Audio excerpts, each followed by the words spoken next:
ಸಂಕ್ರಮಣದ ಶುಭಾಶಯಗಳು ಕೂಡ. ಇವತ್ತಿನ ಪತ್ರಿಕಾ ಪರಿಷತ್ ಕರೀತಕ್ಕಂಥ ಉದ್ದೇಶ ಇಷ್ಟೇ. ನಾಳೆ ಸನ್ಮಾನ್ಯ ಮುಖ್ಯಮಂತ್ರಿಗಳು ವಿಜಯಪುರ ಜಿಲ್ಲೆಗೆ ಬರ್ತಾ ಇದ್ದಾರೆ. ಅವ್ರನ್ನ ಹೃತ್ಪೂರ್ವಕವಾಗಿ ಸ್ವಾಗತ ಮಾಡೋದ್ರ ಜೊತೆಗೆ ಅವರು ಒಂದು ಅವಿಸ್ಮರಣೀಯ ಕೊಡುಗೆಯನ್ನು ಬಿಜಾಪುರ ಜಿಲ್ಲೆಗೆ ಕೊಟ್ಟಿದ್ದಾರೆ. ಬಹುದಿನಗಳ ಎಲ್ಲ ಬಿಜಾಪುರ ಜಿಲ್ಲೆಯ ವಿವಿಧ ಸಂಘಟನೆಗಳ ಹೋರಾಟಕ್ಕೆ ಮನ್ನಣೆ ಕೊಟ್ಟು ಅವರ ಬೇಡಿಕೆಯನ್ನು ಈಡೇರಿಸ್ತೀನಿ ಅನ್ನತಕ್ಕಂಥ ಭರವಸೆ ಅವರು ನಿನ್ನೆ ಹಾವೇರಿ ಮೆಡಿಕಲ್ ಕಾಲೇಜ್ ಉದ್ಘಾಟನೆಯಲ್ಲಿ ಪ್ರಕಟಣೆ ಮಾಡಿದ್ದಾರೆ. ಆ ಹೋರಾಟಗಳ ಜೊತೆ ಅನೇಕ ಜನಪ್ರತಿನಿಧಿಗಳು ಕೂಡ ಒತ್ತಾಯ ಮಾಡಿದ್ವಿ. ಅವರ ಎಲ್ಲರ ವಿಚಾರಕ್ಕೂ ಮಾನ್ಯ ಮುಖ್ಯಮಂತ್ರಿಗಳು ಮನ್ನಣೆ ಮಾಡಿದ್ದಾರೆ. ಬಿಜಾಪುರ ಜಿಲ್ಲೆಗೆ ಬರೋಕ್ಕಿಂತಲೂ ಪೂರ್ವದಲ್ಲಿ ಅತಿ ದೊಡ್ಡ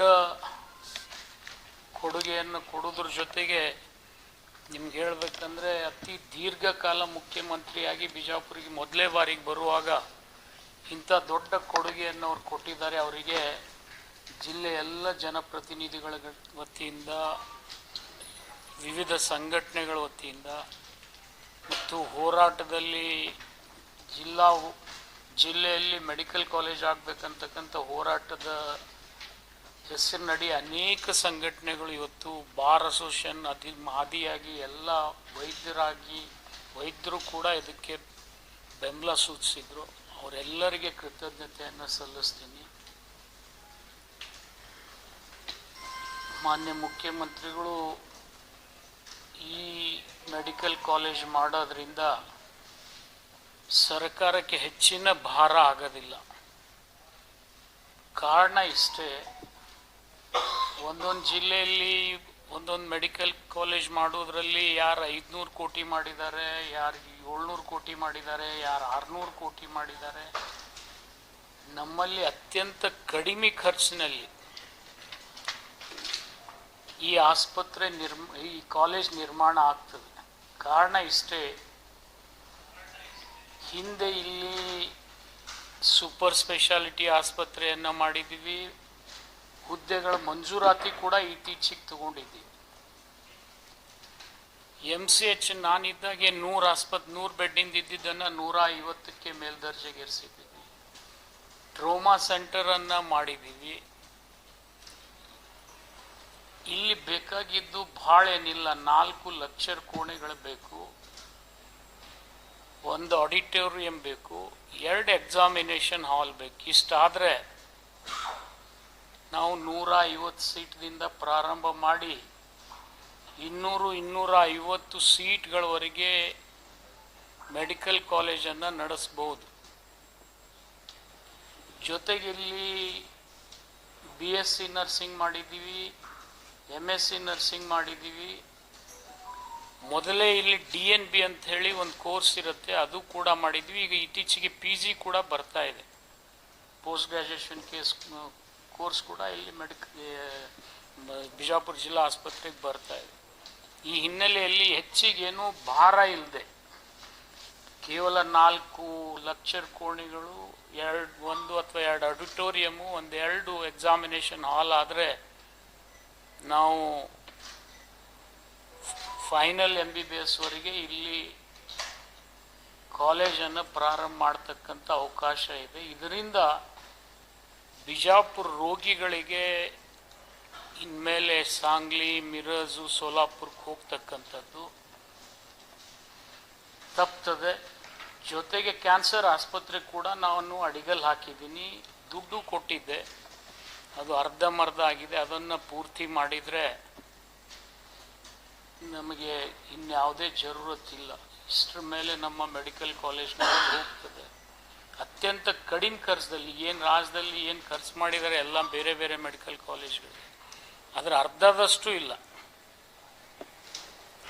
ಇದ್ದದಕ್ಕಿಂತಲೂ ಕಡಿಮೆ ಹಣದಲ್ಲಿ ಬೇರೆ ಕಡೆ 500 ಕೋಟಿ ಖರ್ಚು ಮಾಡಿ ಕಾಲೇಜ್ ಮಾಡಬೇಕಾಗ್ತದೆ. ನಮ್ಮಲ್ಲಿ ಭಾಳ ಆದರೆ 100-150 ಕೋಟಿಯಲ್ಲಿ ಈ ಎಲ್ಲ ಸವಲತ್ತುಗಳನ್ನು ನಾವು ಸೃಷ್ಟಿ ಮಾಡಲಿಕ್ಕೆ ಆಗ್ತದೆ. ಅದನ್ನು ಮಾನ್ಯ ಮುಖ್ಯಮಂತ್ರಿಗಳು ನಾಳೆ ಪುನರುಚ್ಚಾರ ಮಾಡ್ಬೋದು ಮತ್ತು ಅವ್ರು ಕೊಟ್ಟಿರ್ತಕ್ಕಂಥ ಈ ಕೊಡುಗೆಗೆ ಇಡೀ ಬಿಜಾಪುರ ಜಿಲ್ಲೆ ಜನಪ್ರತಿನಿಧಿಗಳ ವತಿಯಿಂದ, ಸಂಘಟನೆಗಳ ವತಿಯಿಂದ ಅವರಿಗೆ ಕೃತಜ್ಞತೆಯನ್ನು ಸಲ್ಲಿಸ್ತೀನಿ ನಾನು.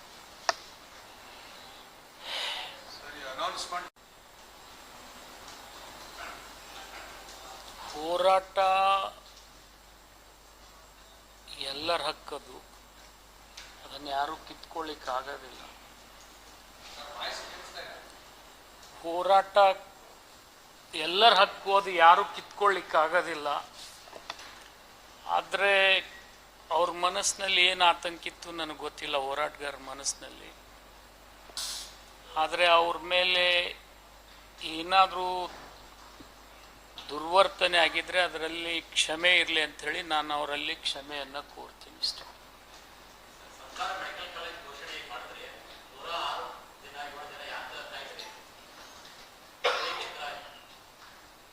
ಇದಕ್ಕೆ ಎರಡು ಕಾರಣ ಇದಾವೆ. ಒಂದು, ಹಿಂದಿನ ಸರ್ಕಾರ BJP ಸರ್ಕಾರ ಬಂದಾಗ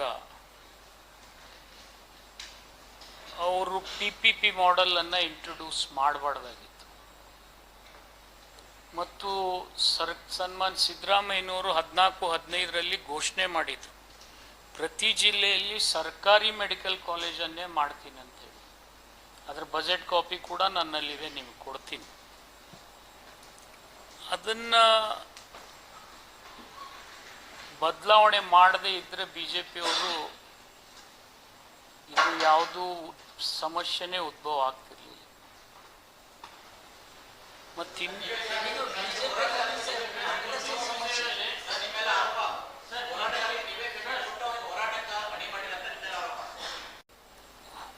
ಯಾರು ಆರೋಪ ಮಾಡಿದಾರಲ್ಲ ಅವ್ರ ಆತ್ಮ ಮುಟ್ಕೊಂಡು ಹೇಳಿ. ಅವ್ರು ಒಂದು ನಿಮಿಷ ಅವ್ರು ಸಾಬೀತು ಮಾಡಿದರೆ ನಾನು ರಾಜಕೀಯ ಜೀವನದಿಂದ ನಿವೃತ್ತಿ ಆಗ್ತೀನಿ. ಮತ್ತು ಮಾಡದೇ ಇದ್ದರೆ ಅವ್ರು ನಿವೃತ್ತಿ ಆಗಬೇಕು.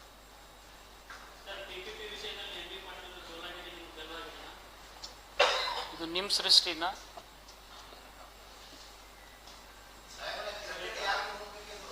ಕ್ರೆಡಿಟ್ ಯಾರು ಹೋರಾಟ ಮಾಡಿದ್ದಾರೆ ಅವ್ರಿಗೆ ಹೋಗ್ತದೆ.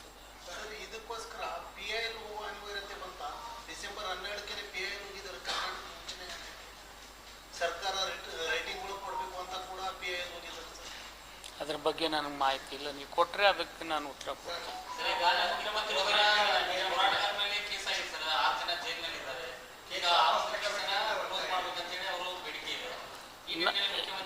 ನಾನು ಹೋರಾಟಗಾರರಿಗೆ ಬೆಂಬಲ ಸೂಚಿಸ್ಲಿಕ್ಕೆ ಹೋಗಿರೋದು ನಿಜ.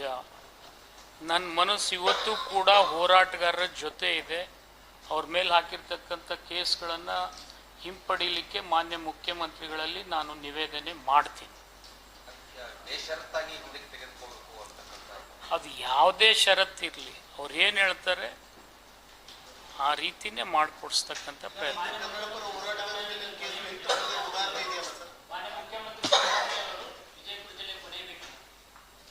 ಅದು ನೀವು ಅವ್ರಿಗೆ ಕೇಳಬೇಕು. ಅವ್ರು ನಮ್ಮ ಮುಖ್ಯಮಂತ್ರಿಗಳಿದ್ದಾರೆ, ಅವ್ರು ಯಾವಾಗ ಬೇಕಾದರೂ ಬರ್ತಾರೆ. ಮುಖ್ಯಮಂತ್ರಿಗಳಾಗಿಯೂ ಬರ್ಬೋದು ಅಥವಾ ನಮ್ಮ ಹಿರಿಯರಾಗಿಯೂ ಬರ್ಬೋದು. ಅದು ನಿಮಗೆ ಅವರು ಹೇಳಿದ್ದಾರೆ, ಎಲ್ಲರೂ ಹೇಳ್ತಾ ಇದ್ದಾರೆ. ಅದ್ರ ಬಗ್ಗೆ ನನಗೆ ಕೇಳಬೇಡಿ, ನೀವು ಅಭಿವೃದ್ಧಿ ಬಗ್ಗೆ ಮಾತ್ರ ಕೇಳಿ. ನಾಳೆ ಮುಖ್ಯಮಂತ್ರಿಗಳಿಂದ ಮತ್ತೆ ಮರು ಇಲ್ಲಿ ಘೋಷಣೆ ಮಾಡ್ತೀರಾ? ಅಲ್ಲಿ ಆಗಿದೆ ಘೋಷಣೆ, ಇಲ್ಲಿನೂ ಆಗುತ್ತಾ ಅಂತ ಒಂದು ವಿಚಾರ ಇದೆ. ರೆಫರೆನ್ಸ್ ಬರ್ಬೋದ್ರಿ, ಬರ್ಬೋದು. ತಾವು ಮತ್ತೆ ಘೋಷಣೆ ಮಾಡಿಸ್ತೀರಾ? ಅಲ್ಲ, ಹೇಳಿದಾರಲ್ಲ MB ಪಾಟೀಲ್ ಪುನರುಚ್ಚಾರ ಮಾಡಿಸ್ತೀನಿ ನಾನು ಅಂತ ಹೇಳಿ. ಪ್ರಮುಖವಾಗಿ ನಾಳೆ ಮುಖ್ಯಮಂತ್ರಿ ಅವರಿಂದ ಈ ಕೇಸನ್ನ ಹಿಂದಕ್ಕೆ ಪಡ್ಕೊಳ್ಳುವಂಥದ್ದು ಏನಾದರೂ ಅವ್ರ ಕಡೆ ತಿಳಿಸಿದ್ರೆ ಮತ್ತಿಷ್ಟು ಬಲ ಬರುತ್ತೆ ಹೋರಾಟಗಾರರಿಗೆ, ಆತ್ಮಸ್ಥೈರ್ಯ. ನಾನೇ ಹೇಳಿದ್ನಲ್ಲ, ನಾನೇ ಪತ್ರ ಬರೆದು ನಾನೇ ಆ ಕೇಸ್ಗಳನ್ನು ಹಿಂತೆಗೊಳ್ಳಿಕ್ಕೆ ಮಾನ್ಯ ಮುಖ್ಯಮಂತ್ರಿಗಳಲ್ಲಿ ನಿವೇದನೆ ಮಾಡ್ತೀನಿ ಅಂತ ನಿಮ್ಮ ಎದುರಿಗೆ ಹೇಳಿದೆ. ಅಲ್ಲಿ ಹೇಳ್ಬೋದು, ಇಲ್ಲಿ ಹೇಳ್ಬೋದು, ನಿನ್ನೆನೂ ಹೇಳಿರ್ಬೋದು. ಈಗ ಒಂದು ಸ್ಟೆಪ್ ಆಯ್ತು ಸರ್ಕಾರ ಕಡೆಯಿಂದ ಅದನ್ನು ಆಶ್ವಾಸನೆ ಬಂದಾಗಾಯ್ತು. ನೆಕ್ಸ್ಟ್ ಮುಖ್ಯವಾಗಿರೋದು ಅದು ಬಜೆಟ್ ಅಲ್ಲಿ ಅನೌನ್ಸ್ ಮಾಡಬೇಕು, ಅದು ಯಾವುದೇ ರೀತಿಯಲ್ಲಿ ಅದು ಕಂಕ್ರೀಟ್ ಆಗಬೇಕು ಅನ್ನುವಂಥದ್ದು ಬಜೆಟ್ ಅಲ್ಲಿ ಅನೌನ್ಸ್ ಮಾಡುವ ಸಾಧ್ಯತೆಗಳು. ಯೂಶ್ವಲಿ ಇಂಥ ಯೋಜನೆಗಳು ಬಜೆಟ್ ಅಲ್ಲಿ ಅನೌನ್ಸ್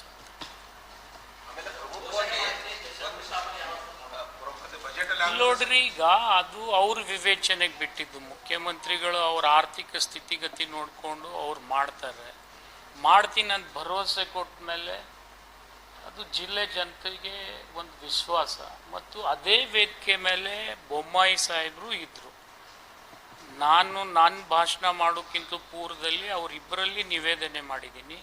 ಮತ್ತು ಬೊಮ್ಮಾಯಿ ಸಾಹೇಬರು ನನಗೆ ಉತ್ತರ ಕೊಟ್ಟಿರ್ತಕ್ಕಂಥದ್ದು ನಿಮಗೆ ಒಂದು ಆಡಿಯೋನು ಬಿಟ್ಟಿದ್ದೀನಿ. ನಾನು ಬೇಕಾದ್ರೆ ಹಚ್ಚಂದ್ರೆ ಹಚ್ತೀನಿ. ಅದಕ್ಕೆ ಅವರಿಬ್ಬರು ಇದ್ದಾಗೆ ನಾನು ವಿನಂತಿ ಮಾಡ್ಕೊಂಡಿದ್ದೆ. ಬಂದ್ ಮಾಡೋದು ನಾನೇ ವಿನಂತಿ ಮಾಡ್ಕೊಂಡಿನಿ. ಹಿಂದೆ ಸಿದ್ದರಾಮಯ್ಯ ಸಾಹೇಬರು ಮಾತು ಕೊಟ್ಟಿದ್ದಾರೆ, ಬೊಮ್ಮಾಯಿ ಸಾಹೇಬರು ಮಾತು ಕೊಟ್ಟಿದ್ದಾರೆ ಅಂತ ಹೇಳಿದ ಮೇಲೆ ಅದೇ ವೇದಿಕೆ ಮೇಲೆ ಅವರು ಇನ್ನೊಂದ್ಸರಿ ಎಲ್ಲರೂ ಸೇರಿ ಬಜೆಟ್ ಅಲ್ಲಿ ಅನೌನ್ಸ್ ಮಾಡಬೇಕಂತ ಇನ್ನೊಂದು ರಿಕ್ವೆಸ್ಟ್ ಮಾಡಿದ್ರೆ ಆಗ್ಬೋದು, ಆಗದೇ ಇರಬಹುದು. But at least we can put a pressure on government. ಯಾಕಾಗೋದಿಲ್ರಿ? ಒಂದು ಮಾತು ಕೊಟ್ಟ ಮೇಲೆ, ಮುಖ್ಯಮಂತ್ರಿಗಳು ಮಾತು ಕೊಟ್ಟ ಮೇಲೆ ಅದು ಏನು ಅವ್ರಿಗೆ ಬಿಟ್ಟಿದ್ದಲ್ಲ. ಅದು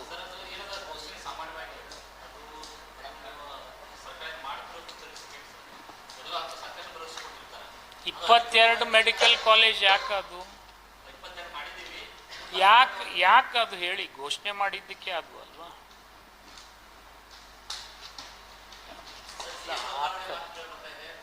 ಇಲ್ಲ, ನಾನು ಅದ್ರ ಬಗ್ಗೆ ಉತ್ತರ ಕೊಡಕ್ಕೆ ಇಲ್ಲಿ ಬಂದಿಲ್ಲ. ದಯಮಾಡಿ ನೀವು ಕೇಳಿ.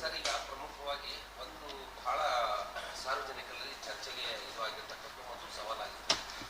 ಈ PPP ಹೋರಾಟ ಇಷ್ಟೊಂದು ಸಮಸ್ಯೆ ಆಗಲಿಕ್ಕೆ ಪ್ರಮುಖವಾದ ಕಾರಣ ಏನು? ಸರ್ಕಾರಕ್ಕೆ ಏನಂತ ಅನಿವಾರ್ಯತೆ ಇತ್ತು?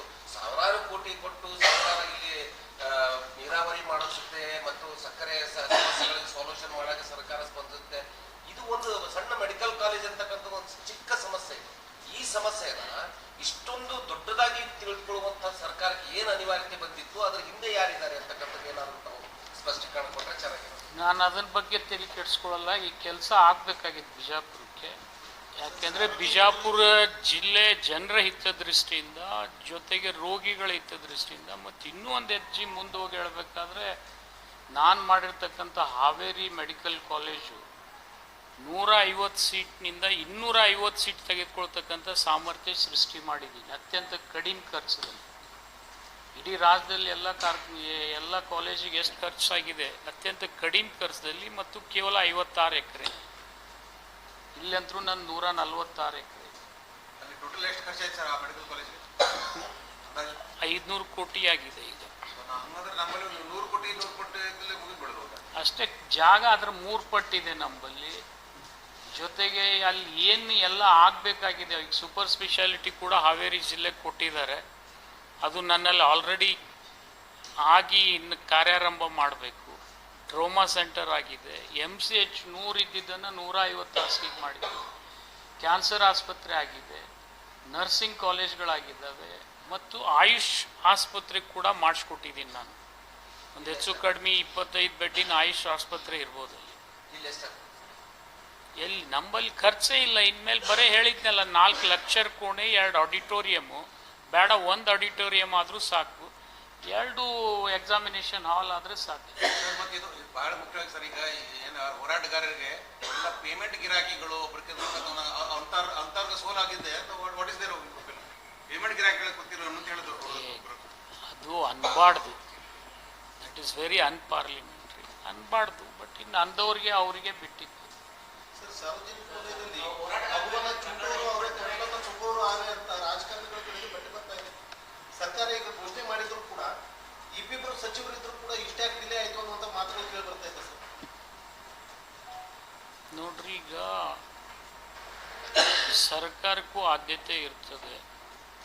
ನಮ್ಮಲ್ಲಿ ಭಾಳ ದಿವಸ ಮೊದಲೇ ಆಗಬೇಕಾಗಿತ್ತು. ಯಾಕಂದರೆ ಇಷ್ಟೊಂದು ಸವಲತ್ತುಗಳು ಇರತಕ್ಕಂಥ ಬೇರೆ ಜಿಲ್ಲೆ ಇಲ್ಲ. ಅನಿವಾರ್ಯ ಕಾರಣಗಳಿಂದ ಆಗಿರ್ಲಿಕ್ಕಿಲ್ಲ. ಈಗ ಆಗ್ತಾ ಇದೆ. ನಿಮ್ಮ ಕಾಲಘಟ್ಟದಲ್ಲೇ ಆಗಬೇಕಾಗಿತ್ತು. ತಾವು ಆರೋಗ್ಯ ಸಚಿವರಿದ್ದಾಗೆ ಆಗಬೇಕಾಗಿತ್ತು. ಇದುವರೆಗೆ ಆಗಿಲ್ಲ. ಮತ್ತೆ ಈಗ ಆಗಿದೆ ಅಂತದ್ದು ಒಂದು ಖುಷಿ ಕಡೆ. ಆದರೆ ಇಷ್ಟು ವಿಳಂಬ ಆಗುವಷ್ಟು ದೊಡ್ಡ ಪ್ರಾಜೆಕ್ಟ್ ನಮ್ಮ ದುರ್ದೈವ ಸರ್ಕಾರ ಕುಮಾರಸ್ವಾಮಿದ ಹೋಯ್ತಲ್ವಾ, ಅದಕ್ಕೆ ಆಗಲಿಲ್ಲ ಅಷ್ಟೇ.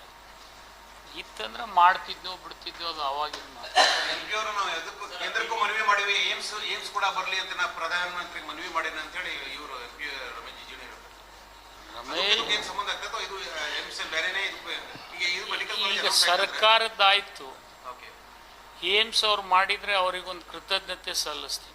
ಅದು ಸಪ್ರೇಟ್ ಏಮ್ಸ್ ಆದರೂ ಸಪ್ರೇಟ್ 100% ESI ಆಗಿಲ್ವಾ? ಓಕೆ ಗುಲ್ಬರ್ಗಾದಲ್ಲಿ ಗೌರ್ಮೆಂಟ್ ಮೆಡಿಕಲ್ ಕಾಲೇಜ್ ಇಲ್ವಾ? ಏಮ್ಸ್ ತರೋ ಕೆಪಾಸಿಟಿ ನಮ್ಮ ಸಂಸದರಿಗಿದ್ರೆ ಭಾಳ ಒಳ್ಳೇದು. ಬಟ್ ನಿಮ್ಮ ಮುಖಾಂತರ ಅವ್ರಿಗೆ ಒಂದಿಷ್ಟು ವಿನಂತಿ ಮಾಡ್ತೀನಿ, ನ್ಯಾಷನಲ್ ಹೈವೇ ಪಾಟೋಲ್ಸ್ ತುಂಬಿಸತ್ ಹೇಳ್ಬಿಡಿ ಸಾಕು ಅಷ್ಟೇ.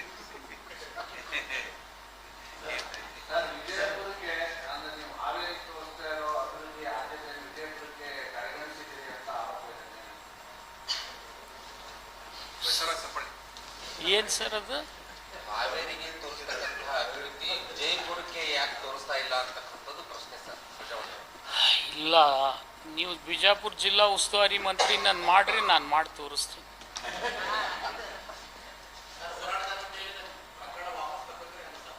ತಕ್ಕೊಳ್ಳೇಬೇಕು, ಸರ್ಕಾರಕ್ಕೂ ವಿನಂತಿ ಮಾಡ್ತೀನಿ. ಹೋರಾಟಗಾರದ್ದು ಏನೂ ತಪ್ಪಿಲ್ಲ, ಖಂಡಿತ ಅವ್ರ ಜೊತೆ ನಾವಿರ್ತೀವಿ.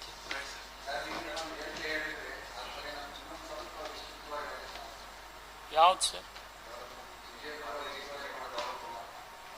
ಅಲ್ಲ, ಅವ್ರು ಯಾರೋ ಕೇಳಿದ್ರು, ನಾನು ಹೇಳಿನಂತ ನೀವು ಹೇಳಬೇಡಿ. ನಿಮ್ಮ ಉಸ್ತುವಾರಿ ಸಚಿವರಿದ್ದಾಗ ನಮಗೆ ಆದ್ಯತೆ ಇರ್ತದೆ. ಆದ್ಯತೆ ನನಗಿರುವುದಿಲ್ಲ. ಬಿಜಾಪುರ ಜಿಲ್ಲೆಯಲ್ಲಿ ನನ್ನ ಕ್ಷೇತ್ರಕ್ಕೆ ಸೀಮಿತವಾಗಿ ನಾನು ಕೆಲಸ ಮಾಡಬೇಕಾಗ್ತದೆ. ಉಸ್ತುವಾರಿ ಸಚಿವನಾದರೆ ನನಗೆ ಹಾವೇರಿಗೆ ನಾನು ಉಸ್ತುವಾರಿ ಸಚಿವನಾದ ಮೇಲೆ ಇಂಜಿನಿಯರಿಂಗ್ ಕಾಲೇಜ್ನಲ್ಲಿ ನಡೀತಕ್ಕಂಥ ಮೆಡಿಕಲ್ ಕಾಲೇಜನ್ನು 2 ವರ್ಷದಲ್ಲಿ ಎಲ್ಲ, ಈಗ ನಂದು ಆಲ್ಮೋಸ್ಟ್ ಹಾವೇರಿ ಮೆಡಿಕಲ್ ಕಾಲೇಜ್ ಲೋಕಸಭೆ ಚುನಾವಣೆಗಿಂತಲೂ ಪೂರ್ವದಲ್ಲೇ ಮುಗಿಸಿದ್ದೆ ನಾನು. ಬೊಮ್ಮಾಯಿ ಸಾಹೇಬರು ನಮ್ಮದು ಕೇಂದ್ರ ಸರ್ಕಾರದ ಹಣ ಇದೆ, ಇದರಲ್ಲಿ ನಮ್ಮ ಕೇಂದ್ರದ ಮಂತ್ರಿಗಳು ಬರ್ತಾರೆ, ಅದಕ್ಕೆ ನೀವು ವೇಟ್ ಮಾಡಬೇಕು ಅಂತ ಹೇಳಿದ ಮೇಲೆ ನಾನು ಪುನಃ ಮುಂದಾಕಿದೆ.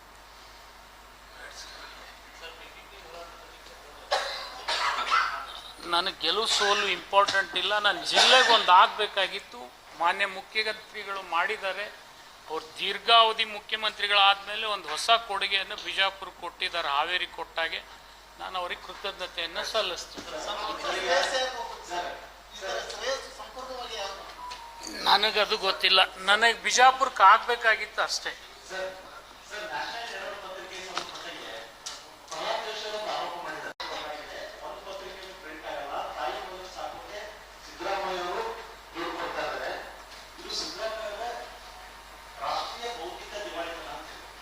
ನನಗೆ ಗೊತ್ತಿಲ್ಲ, ಅದ್ರ ಬಗ್ಗೆ ಮಾಹಿತಿ ನನಗಿಲ್ಲ ಸಂಪೂರ್ಣ. ಅವ್ರು ಎಷ್ಟು ಕೊಟ್ಟಿದ್ದಾರೆ ಬಿಟ್ಟಿದ್ದಾರೆ, ನಾನು ಅದ್ರ ಬಗ್ಗೆ ಪ್ರತಿಕ್ರಿಯೆ ಕೊಡೋದಿಲ್ಲ. ನೀವು ನಾಳೆ ಮುಖ್ಯಮಂತ್ರಿಗಳು ಬರ್ತಾರೆ, ಅವರು ಉತ್ತರ ಕೊಡ್ತಾರೆ. Thank you.